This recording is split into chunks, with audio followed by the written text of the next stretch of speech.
A historic meeting in 2015 between Chinese President Xi Jinping and then-Taiwan President Ying-jeou, the first time the leaders of Taiwan and China had met in over 6 decades, both sides painting it as an opportunity to improve relations. 10 years later, Ma still hails the meeting as a crucial moment for cross-strait goodwill. In a Facebook post commemorating the meeting's anniversary, writing that it built a, quote, bridge of peace and represented the highest achievement of the institutionalization of cross-strait exchanges. And Ma's then party, the Kuomintang, now Taiwan's main opposition party, which has warmer ties with China, is using the anniversary to criticize Taiwan's current Democratic Progressive Party government for heightened cross-strait tensions and to advocate closer relations with Beijing to maintain peace.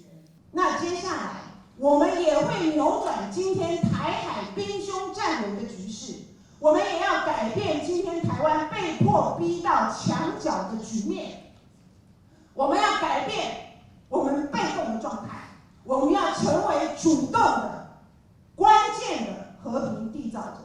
But one expert says the historic meeting, held just months before Ma's second term ended and coming on the heels of a massive student movement against a controversial cross-strait agreement, was largely only symbolic. He believes it had little concrete impact on cross-strait relations as a whole. Well, Ma Ying-jeou had very little time left in his second term, and he had been stymied in the legislature to try and get these services packed through by the Sunflower Movement. So essentially, all of his efforts to try and boost ties across the strait had ground to a halt. So it was at that point, it was only small symbolic things.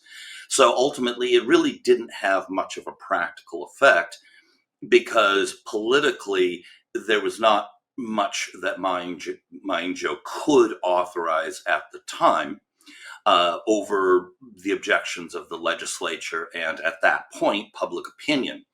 Obviously, on the Chinese side, there wasn't much that they could do either because of the constraints of the relationship, but also the constraints that Ma Ying-jeou was under. Soon after the meeting, in 2016, Beijing cut off all communication with Taipei after Taiwan elected Tsai Ing-wen its new leader.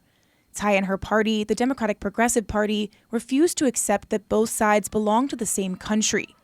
The DPP stays on as the ruling party in Taiwan to this day, and China's efforts to step up its pressure tactics against the country continue, driving up cross-strait tensions. TaiwanPlus reached out to the Presidential Office and the Mainland Affairs Council, which governs relations with China, but both declined to comment on the meeting's anniversary. With Beijing's pressure showing no signs of easing, the expert says the KMT may look to use its peace message to appeal to voters wary of confrontation. But whether it can truly shift the political tide in Taiwan and across the strait remains uncertain. Justin Wu and Cadence Quaranta for TaiwanPlus.